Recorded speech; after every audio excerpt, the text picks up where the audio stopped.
За дипломатијата со Никовски.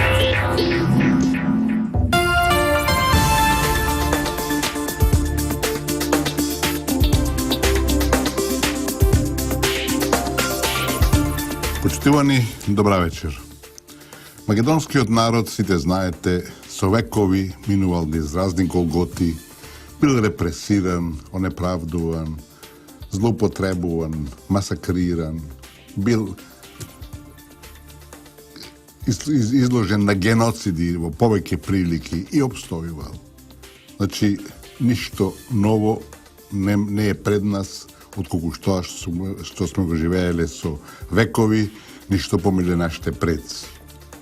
Денеска сме неколку дена пред изборите, 2 дена поточно пред изборите, кои овој пат не се обични, иако не се редовни, меѓутоа суштината е многу поширока и многу позначања.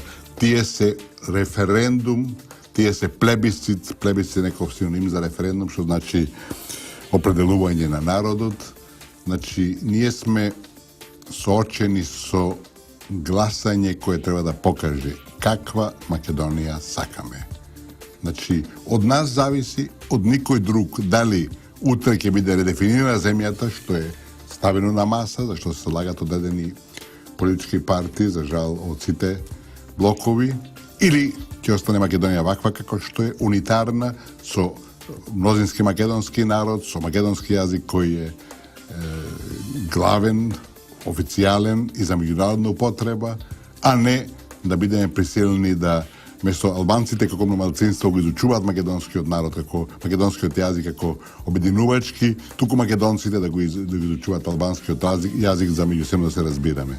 Тоа се апсурдни ситуации, апсурдни залагања кои не смеме да дозволиме да поминат. Албанскиот јазик е прекрасен јазик, многу богат, многу развиен и не е лесен во целината и е богатство да знаеш еден туг јазик, случај кој е албанскиот. Меѓутоа, мора да има ред, мора да се знае што е што и каде е главното, каде е споредното. Значи, ние веќе втора година, може би веќе во трета година навлегуваме се на длабока криза, која не е случајна, која е инсценирана и не е подметната, со преку бомби, преку пржински разни договори, преку специјално јавно обвинителство кое води политика, а не се бори против криминалот. Значи, се работи да македонскиот народ капитулира, да прифати пораз, да се прекаси државата со тоа да се раздемити народот и така да се заврши и затвори македонското прашање. Македонското прашање е преку 150 години, може би и преку 200 години во целина на маса, на главните светски фактори. Сега е повторно, по распад на Југославија и целта е многу јасна и очигледна за секој што сака да разбере, секој што ги гледа и разбира фактите. За другите тоа не е ни важно. Значи, во една таква ситуација, кога имавме подметната војна во 2001 година, кога имавме еден кукавички јајца подготвен Охридски рамковен договор, сега имаме лидер на нашата опозиција кој се залага да тие кукавички јајца да ги шириме, да ги развиваме и да ги надградуваме. Тоа е само убиствено, тоа е погубно за државата и за народот и мислам дека тој лидер на опозицијата заслужува да биде казнет задутре во недела на изборите.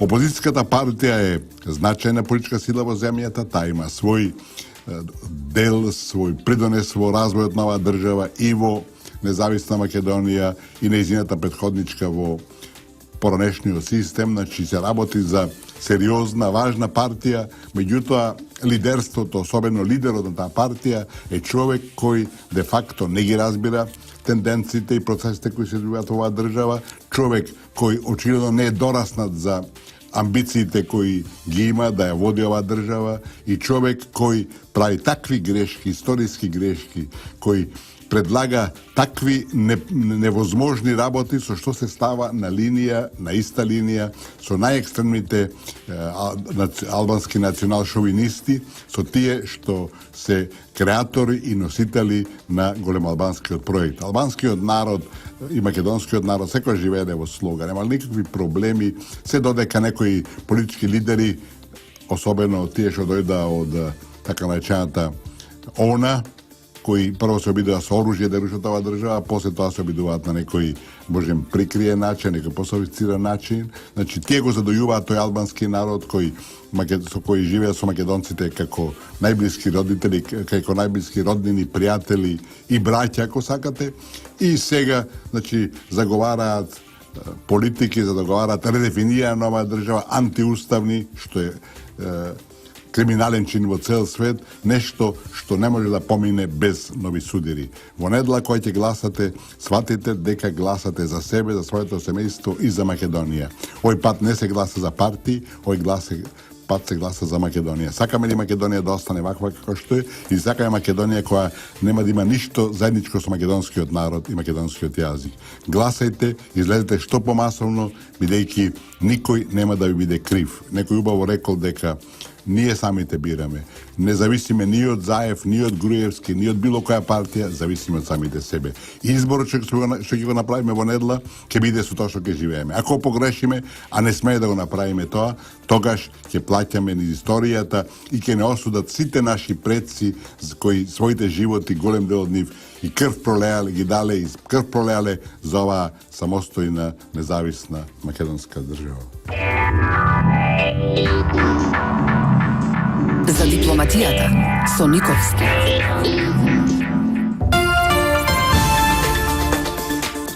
Бидејќи некој наш мудрец со очигледно самоубиствен нагон ја забрани македонската музика, вечерва ја слушаме Аба, тоа може би по младите генерации не ја знаат оваа група шведска, меѓутоа по возрастните сигурно ја паметат. Има прекрасни песми кои мислам и денеска се актуелни. Но да се вратиме на нашата тема, тоа се изборите кои ќе бидат во недела и дека не е ништо, да речем, регуларно, нормално, така рутинско во врска со овие избори. Имаме директен доказ од нашите несудени говернери, Американската амбасада во Скопје. Тие, мисличини завчера вечер, објавија соопштение со кое на своите граѓани не им советуваат да во недела излегуваат и да се приклучуваат на некои собири, манифестации и слично, што е крајно необичаено, бидејќи, да бидеме јасни, во Скопје нема толку американци кои би требало да им се упатува таква порака. Мислам дека тоа американско соопштение директно наменето на македонските граѓани, да на некој начин ги заплашат и ги спречат или да ги поколебаат во намерата да излезат на избори, а мислам дека им и на сите познато дека што поголем број од гласачи и избирачи излезат на избирачките места, тоа одлуката ќе биде пореална, поправедна и функционална, ако сакате, и поперспективна за Македонија, бидејќи мнозинството на овој народ не може да ги прифати погубните и самоубиствените предлози, изјави на лидерот на опозицијата. Мислам дека нашиот народ е мудар и се тоа го разбира. Меѓутоа, велам, ако биде излезноста помала, можноста да некоја друга опција победи или да се дерогира победата на сегашната владеачка партија, ќе биде по-реална и по-возможна и затоа ми се чини дека е тоа соопштение дадено. Во меѓувреме со слични соопштенија се појавија и француската амбасада и германската амбасада. Бидете сигурни дека тие тоа не го направија само иницијативно, дека вие знаете дека сме зборувале на таа тема, дека светот е под силна доминација на Вашингтон, дека Брисел е во директна функција на американските интереси и во Европа и во Македонија нагласено, и дека и овие две соопштенија кои може би во нешто и се разликуваат американското, ја имат истата цел. Знаете, тие три амбасади беа во последновите години експонирани во однос на движењата, состојбите во нашава држава и тенденциите, и беа секогаш на она друга страна од интересите на македонското мнозинство. Мислам дека тоа не треба да ја поколеба. Нашите избори, како што и во американското соопштение стои, до сега биле мирни, немало никакви поголеми непријатности, инциденти и слично. ситни имало и ќе има и сега веројатно, меѓутоа да вие повикувате дека во неделата со други збори не треба да издегувате, мислам дека едно директно мешање во нашите натрешни работи и со директна намера да се намали излезноста на изборите и да победи таа опција која е или да биде поуспешна, односно владеачката партија понеуспешна во својата победа, бидејќи нели другата партија, опозицијата е спремна да вид карбет и да ги реализира оние најекстремни барања и инсистирања на Вашингтон, а тоа е прекастување на државата и разнебитување на македонскиот народ. Ние сме зборували тука повеќе пати, сега да повториме дека овие настани последниве 2 години се само финалната фаза на еден процес, на едно сценарио кое бескрупулозно се реализира веќе 25 години по распадот на Југославија и чија цел е бришење на македонскиот народ, разнебитување негово и затварање на македонското прашање. Велам, тоа е политика која нема да успее да среќа, тоа е политика која води во конфронтации и која води во нови балкански војни. Меѓутоа, знаете, често пати желбите, аспирациите, мотивите на јаките и силните се такви што прескокнуваат ризици, наметнуваат своји интереси, своји потреби, игнорирајќи реалноста и обидувајќи се често да го постигнат невозможното. Точно тоа се случува во однос на Македонија и мислам дека таквата политика, таквиот однос мора да не мотивира сите, бидејќи веќе 25 години живееме во една реалност која не може да биде во никој начин спорна или нејасна, дека целта е македонскиот народ, дека и Грција и Бугарија не бараат ништо друго туку да не избичат како народ, а тоа одговара пред се на интересите на Вашингтон, кој тука игра на албанската карта, не на Албанија, и сака тука да доминира во периодот кој доаѓа. Балканот по многу што станува клучен за Европа, бидејќи американците кои јасно дека не сакаат силна Европска унија, туку сакаат унија под своја контрола, значи по многу што можат најлесно да ја контролираат преку Балканот, со една негова нестабилност, со една негова несигурност, нели така без еден траен мир и од тука да ги држат конците и да, мислам, диктираат што и како ќе се однесува овој Брисел.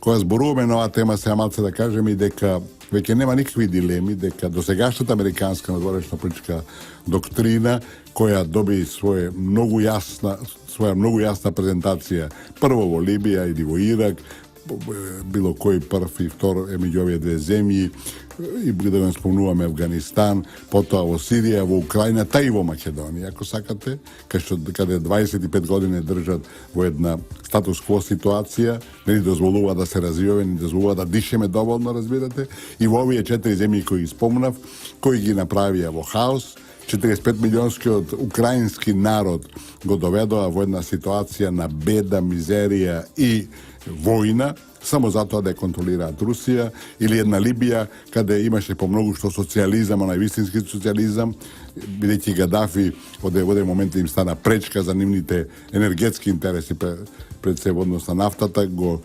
тргна, го убија на еден зверски начин, а самите медиуми објавија дека на Оланд, кој францускиот председател, односно на Саркози поточно, кој нели има и слики со Гадафи му дал за последните избори $50 милиони. Значи, сите исти пријатели до вчера сега стануваат непријатели кога тоа им го диктираат изрази и интересите. А во таа Либија, ќе ви кажам само еден податок кој можеби не е многу познат, тој социјализам кој беше арапскиот тип, да се разбереме, и нема сомнение дека Гадафи беше од еден диктатор заедно со своето семејство, меѓутоа тоа богатство што имаат преку нафтата, он не се забараваше себе и семејството, меѓутоа даваше многу и за народот. И знаете, кога тамо од еден млад човек ќе запишеше факултет, ќе запишеше на студии, истиот момент добиваше стан, кола и стипендија. Значи, Бојрум учи. Тоа, видите, го нема во ниту една држава на светот, ниту во најбогатите, како што се Соединените американски држави, Луксембург и други. Значи, се работеше една политика која даваше едно чудо погодности за своите граѓани. Слична беше ситуација во Сирија, каде таа една средна класа, интелектуална класа беше исклучително богата, исклучително активна, прогресивна. Таму имаше и христијани, имаше повеќе религии, таму се живееше во апсолутен мир. И сега Сирија, ево, пета, ако не веќе 6-та година, е во војна, се уништува таа држава, се уништува тој народ, само затоа што Асад, односно синот Хафез ел Асад, не им е по волја, затоа што тој е проруски ориентиран и затоа се стимулира опозицијата, се тренира, се плаќа и слично да ја руши таа земја. Значи, тоа да те малце понастара од нашиот регион, од нашите денешни ситуации, меѓутоа да и опишеме тие политики кои кај нас се рефлектираат преку политиката, прво името, потоа членство. Тоа е невиден тероризам, тоа е уцена, блокада и ултиматум, што нема врска со демократијата, а знаете, тоа се двојните стандарди на Западот, а тие двојни стандарди, да повторим уште една, се рамнат на меѓународниот тероризам.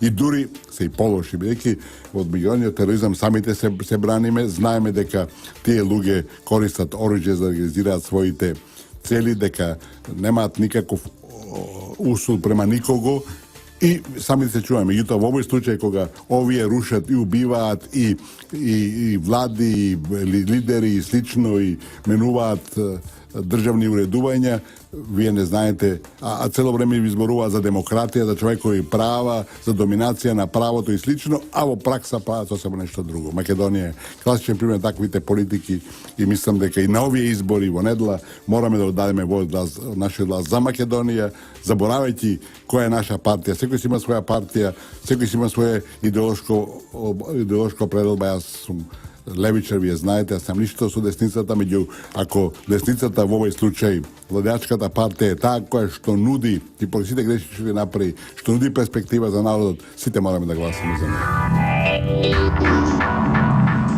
За дипломатијата со Никовски. Значи, ја слушаме Аба и зборуваме главном за она што не очекува во недела за нашите избори. Видите, изборите се врвни очи на демократијата. Значи, тоа е момент кога народот одбира кој ќе го води. Честни избори нема никаде. Прашање е само до која мерка, кој процент е лажиран, злоупотребен, манипулиран. Дека тоа не е само нешто кај нас и некоја измислица на сиромашните земји, се го видовме и во Америка. И во овие избори сега, кога беше до последен момент нејасно дали Трамп, ако загуби, ќе признае резултатите, кога потоа се покажа разни индикатори дека имало, нели така, се бараше пребројување на гласовите, дека имало некои злоупотреби, манипулации и слично. Ја сеќам дека, бидејќи голем дел се гласа електронски во Америка, дека пред не знам колку години беше објавено дека во некое место кај што имало 3000 гласачи, електронски биле регистрирани 8000 гласачи. Значи, и најеклатантен пример за американските тие, да речам, злоупотреби, манипулации, или како сакате да ги наречеме изборни работи, беше кога во Флорида, кога беше биран Џорџ Буш помладиот прв пат, таму беше одлучувачко дали тој ќе стане председател или не. Разликата беше мислени за 7 гласа, таму беше гувернер неговиот брат и сите индикатори беа дека таму имаше, нели така, некакви манипулации. И кога стана све неизвестно дали изборите ќе бидат успешни или не, Врховниот суд на Америка рече изборите се окей, изборен е Џорџ Буш помладиот и ја затвори приказната. Значи го сочува, ако сакате, реномето, имиџот на Америка, фрлајќи пепел на она што е, нели така, недоречено, незаконско и слично. И да бидеме потполно јасни, или сега имаме во тој демократски процес, имаме наблюдувачи на изборите, а тоа се главно во Европа се ОДИХР и ОПСЕ. И нивните извештаи многу често се политички на краиштата и во одредени земји кај што интересот на меѓународната заедница, бидејќи тие се под влијание, нели така, и тие представуваат одредени земји интереси, ќе затварат очите, ќе ги прогласат изборите коректни и одиме понатака, нели така, а во други земји кај што имаат против власта одредени недоразбирања, ако сакате, одедени незадоволства по однесувањето на власта, тогаш се однесуваат поинаку, па за истата ситуација која е во оние, да речем, земји на кои се гледа благонаклоно и на оние другите, како што сме ние во ситуација последни 90 години, се гледа со одедена резерва, исти ситуации се даваат кардинално различни оценки. И дека тоа е така, да го помнеме и случајот, кога Европската комисија, веќе 8 пати, ако не се лажам, дава препорака на Европскиот совет. Тоа е самитот на Европската унија, каде се собираат шефовите на држави и влади, дава препорака Македонија да ги почне преговорите за членство, а тие го не одбиваат. А претходно беше тоа 81-та година, али не би се кладел за податокот, кога Грција беше примена во Европската унија, Европската комисија сметаше дека Грција не ги задоволува условите и не даде предлог до Европскиот совет, меѓутоа Грција беше примена. Ете го таа политика на двојни стандарди. Значи Грција беше од интерес нини да влезе, прескокна процедурални постапки и критериуми и слично. Грција беше тогаш на удар на Албанија, Југославија, како така социјалистички земји, на некој начин загрозена. Од третата страна е Турција, и Бугарија, така, од третата страна беше Турција, која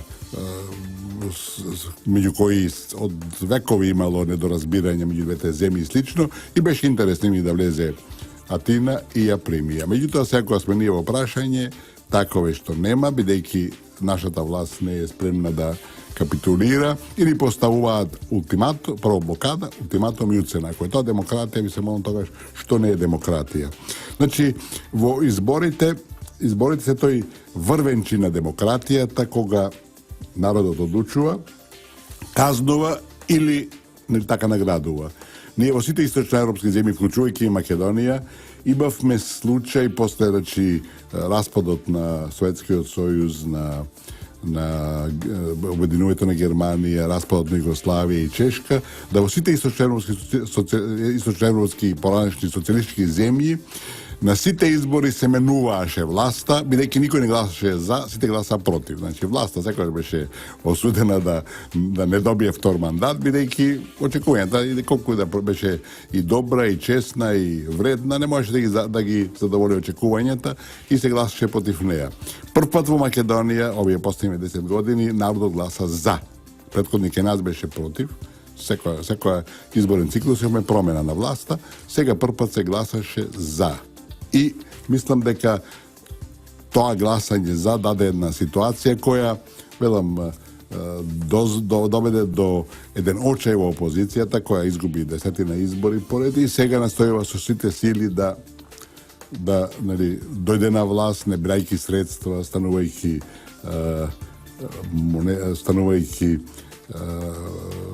монета во рацете на странците, значи станувајќи еден вазал нивни кој е спремен све да направи само за да дојде на власт.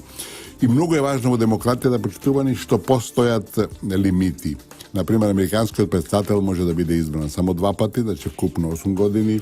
Францускиот исто така, само Франција е чинам 7 години мандатот, значи вкупно 14 години, што веќе еден доста долг период. Истото го имаме во Русија, меѓутоа таа имаме ситуација кога Путин, како што направи Милошевиќ во Србија, Путин пробеше председател, па кога вториот мандат му замина, стана премиер, па пак се врати за председател. Тоа се одредени манипулации, меѓу во целина мислам дека решението за Русија беше позитивно, бидејќи Русија со Путин се врати на меѓународната сцена, се стабилизира земјата и мислам дека тој е еден фактор кој мора се почитува и кој дава алтернативи кои се интересни и корисни за сите. И за ќе кажеме еден пример кој илустрира одредени ситуации и политики и движења и настани од пред години. Тоа е времето на Хрушчов, И знаете дека социализмот како систем, а социализмот во основата има многу вредности кои се често пати, ако ги читате програмите на социалистичките партии, тоа е изворот е многу често од Библијата, значи од оние меѓу оние 10 заповеди покај другото, меѓутоа во праксата социализмот во Советскиот сојуз, во една Кина и во многу источноевропските земји, така беше нешто што немаше врска со социалистички социализам, беше една диктатура на пролетаријатот, али во име на пролетаријатот спроведена од владачките структури. И Хрушчов, кој беше инаку човек од народот, кој беше де факто се образувал, односно се описменил, кој има 20 години, меѓутоа еден исклучително талентиран политичар, кој спроведе многу промени во Советскиот сојуз, кој, например, го осуди култот на Сталин и отвори на нова епоха на, да речам, квази демократија, бидејќи целосната демократија не успеа. И Хрушчов на седница на Политбирото руско, кој владееше државата, тоа не беше ни председател на државата, ни премиерот, сите одлуки беа донесувани во Политбирото, барал и поднел формален предлог, формулиран предлог да се ограничи мандатот на членовите на Политбирото на 4 години, односно на 8 години, на 2 избора.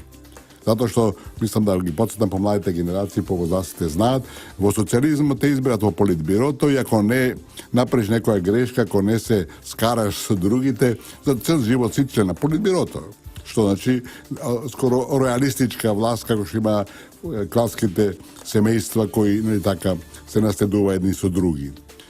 И знаете, тој предлог на Хрушчов отпаднал и тоа благодарејќи на најмладите членови на Политбирото, кои по логиката на нештата треба да најреволуционерни, најнапредни, велам модерни, ако сакате, со своите сваќања, тие го одбиле тој предлог со образложение, се разбира неофицијално, дека ако вие сте биле цел живот членови на Политбирото, зашто па и ние да не бидеме?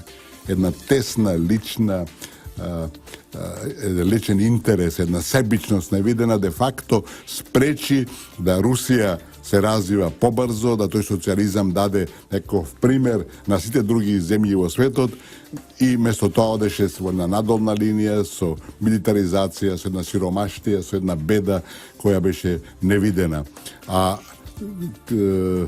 директна последица е тоа владењето на Брежнев, кој го истера, значи таа беше извршен мал пуч, кој го истера Хрушчова, го смени преку ноќ, Брежнев ја зема власта, владееше 20 години и во тој период, тоа е клучниот период за неуспехот на Советскиот сојуз, земјата одеше само надолу, со еден голем криминал, со една голема корупција, кога фамилијата на Брежнев и неговите керки се кителе со диаманти. И, велам, тие 20 години де факто водеа во деструкција и тотално игнорирање на еден позитивен систем кој доби само негативни конотации. Слична е ситуацијата и во одредени диктаторски земји, како што е, например, Северна Кореја, кај што имаме наследување на таткото, синот, па внукот.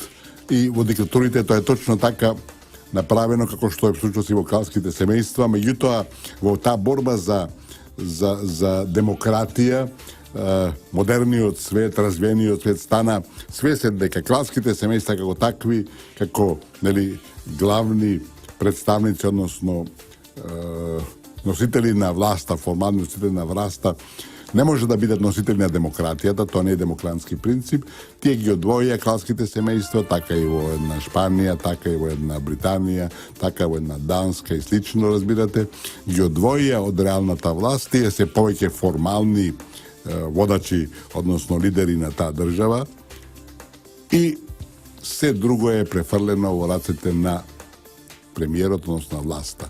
Таа формална власт и таа, значи, власт, односно владата, која одговара за државата и која е носител на сите процеси во општеството, таа е веќе изложена на демократски критериуми, има избори секои 4 години, ако не се ворни како нашите сега, и народот го дава својот глас за или против. Така да, таа борба за демократија, мислам дека Вили Бранд, познатиот германски канцелар рече дека никогаш нема доволно демократија, дека борбата за демократија треба да биде постојана, борбата за човекови права треба да биде постојана, борбата за легализам, односно за владењето на правото треба да биде постојани, али тие што се најгласни во заговарањето на овие вистински вредности, кои доведуваат во ги доведуваат луѓето во една еднаква позиција пред сите институции, кај што нема разлики кои де факто го игнорираат оној основен демократски принцип. Меѓутоа, велам, тие водат политика на двојни стандарди, едно кажуваат, а друго прават, и една Америка која е брилјантен пример по многу што личните слободи, развојот на општеството, креативноста, во се скоро први, од спортот па до музиката и филмот и се. Меѓутоа, и личните слободи се нешто што никој друг веројатно нема да го достигне за долго време.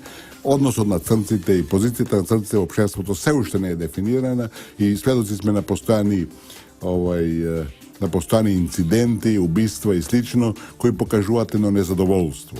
Така да, велам, тоа е таа демократија за која треба се бориме, меѓутоа двојните стандарди, политиката на двојните стандарди која е доминантна кај развиените земји, кои едно зборуваат, друго мислат и трето прават. Македонија е класичен пример за таквите политики.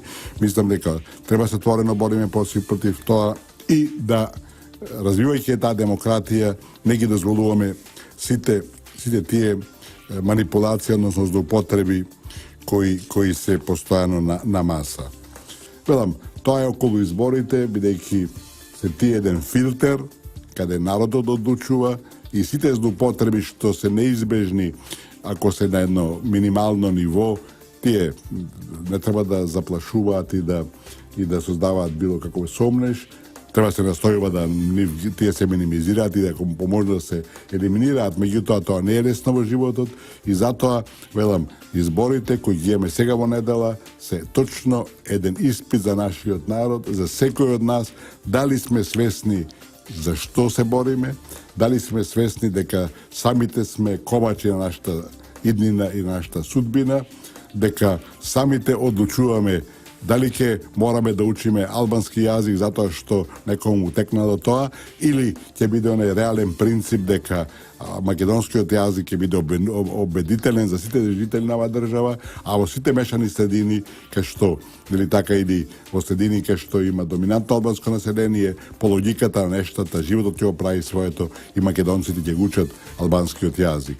Јас како дете живеев во Ресен и таму имаше доста турци и ние тогаш не знаевме многу турски, али знаевме многу турски зборови, а во нашиот јазик има покрај тоа доста турски зборови. И велам, тоа не е ништо, никаква негација, меѓутоа на она за што мораме како држава и како народ да се залагаме, меѓутоа мнозинството мора да доминира, водејќи максимална сметка за сите членови на општеството, меѓутоа основниот и клучниот и фундаменталниот принцип на едно современо општество е да мнозинството ја има власта, да мнозинството ја води земјата, а велам, не правејќи ништо на сметка на малцинството и давајќи максимални права на сите етнички заедници кои живеат во државата и на секој поединец да му се овозможи да ги реализира своите основни човекови права. За дипломатијата со Никовски. Почитувани, завршувајќи оваа данешна наша емисија, да констатираме дека недела и изборите се од историско значење, дека не заборавајќи ги своите идеолошки определби, партијата која поддржуваме или ја почитуваме и сакаме, дека не треба да доминира, бидејќи сега не треба да се гласа за партии, туку ќе гласаме за или против Македонија. Не заборавајте при тоа дека секој што користи тајно снимени разговори, приватни разговори, е обичен рекетар. Ако било кој од нас биде на во иста ситуација, кој снимат нашите приватни разговори, каде сме релаксирани, каде псуеме, каде лесно осудуваме и слично, секој ќе се застреми на одреден начин. Ова не е оправдување за никого, меѓутоа да бидеме свесни дека сите тоа беа методи со кои сакаше се руши ова држава, да се руши овој народ, да се фрли на колена државата, да се прекрсти и таа и разнебити народот и дека ова е финале кој мораме да го спречиме. Судбината е во наши раце, ние самите одлучуваме. Ако покажеме дека не сме достои да имаме своја држава, ќе треба да се согласиме со тоа и да се соочиме со таа вистина. Меѓутоа македонскиот народ никогаш не ја промашил целта во својата историја, имал тешки, драматични моменти, имал меѓусебни уништувања, меѓусебни убиства. На крај сепак победувал и издегувал како победник од сите и од најстрашните трауми. Овој пат е нешто слично и мислам дека ние самите ќе покажеме каква Македонија сакаме. Во недела, за прв пат можеби по овие 25 години на независна држава, на независна современа македонска држава, тоа го нагласувам. Значи, ние сме соочени со еден таков избор, бидејќи странските влијанија, странските тајни служби инвестира големи пари, може еден ден и тоа ќе се открие колку и што беше потрошено за некои да станат нивни вазали, да трубат работи кои не држат, да го лажат народот едноставно, само со цел да дојдат на власт и да ги реализираат тугите интереси. Значи се работи за прашање да се биде или не и мислам дека сите треба да бидеме достојни на овој момент. Да бидеме свесни дека сами избираме, дека едината не ни ја структурираат и одлучуваат нити Заев, нити Груевски, нити ВМРО ДПМН, нити СДСМ, нити било која друга партија, туку ние самите. Зборевме пред малку, кажавме дека изборите се врвни очи на демократијата, придобивка е што ние ја имаме таа привилегија и тоа право и да бидеме јасни обврска, да кажеме зашто сме и како сме и според тоа да е така структурираме и да е така градиме нашата иднина. Бидете спремни дека ако не одговориме со целата своја сериозност и со целата своја масовност на овие избори, на овие предизвици кои се реалност, кои треба да биде човек слеп да не ги гледа, глув да не ги слуша, кој мора уствари слепиот да ги гледа и глувиот да ги слуша и да се однесуваме неодговорно. Затоа што ако не бидеме соодветни на моментот и на предизвикот, историските последици ќе бидат трајни, македонското прашање ќе се затвори и македонците ќе бидат избришани од светската листа на народи кои постојат. Ова не се никакви флоскули, ова не се никакви измислици, ова е чиста вистина, бидејќи во последниве 25 години јас многу темелно, длабински и широко ги анализирам сите потези на меѓународната заедница кон Македонија и најодговорно тврдам дека ова што го зборувам е апсолутна вистина, дека се работи за веќе отворени настојувања да се прекаси државата, да се избрише народот и да се стори тука една аморфна маса која нема да личи на ништо, а велам да бидеме свесни дека во таква ситуација ќе се вратат комитите. Македонецот е толерантен, затоа сме ние трпе и трпејца, нели така по синонимите, ќе се вратат овие комитите, ќе биде дестабилизирана земјата и регионот, затоа што никој не може да избрише еден народ, колку да е тој мал, без да има последици.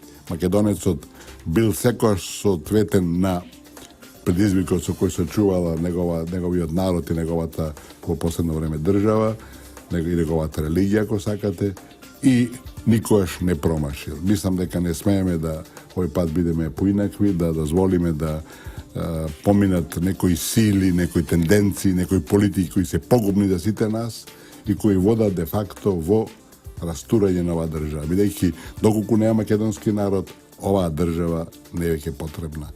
А целта на одредени меѓународни сили, предводени од Вашингтон за жал, има таква намера. Мислам дека мораме да тоа спречиме, а потоа кој ќе дојде новата влада, која мора да биде стабилна, зашто некои заглаваат отворено нестабилна влада, што е погубно, че тие подржуваат растурањето на оваа држава, значи мора да имаме стабилна влада, затоа што треба да гласаме масовно, да победникот добие мнозинство кој ќе му возможи да ја води државата во правец кој ќе биде во интерес на сите граѓани, не само на македонците, во сите граѓани, бидејќи ако создадеме ситуација на слаба влада, тоа ќе продолжиме да бидеме туѓи марионети, одредени петоколонаши и предавници ќе рекаат гласно, масовно и ќе не трујат сите и ќе одиме во еден историски неповрат.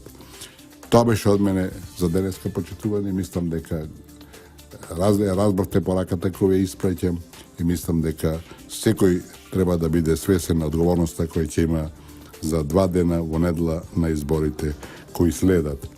Нашава земја знаете дека е веќе подолго време во тешка криза и во таква ситуација економијата страда, веќе имаме намалување на БДП-то.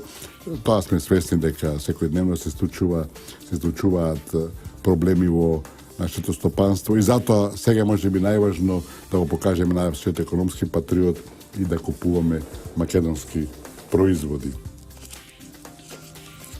Пораката од денеска, формулирана во една убава мисла, гласи: бидејќи недела е историски ден и за иднината на македонскиот народ, ние мораме надежите да ги претвориме во верба, вербата во акција и акцијата во успех.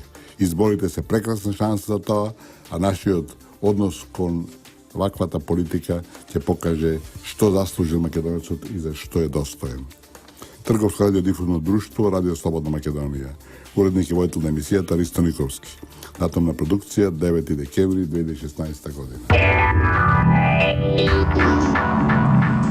За дипломатијата со Никовски.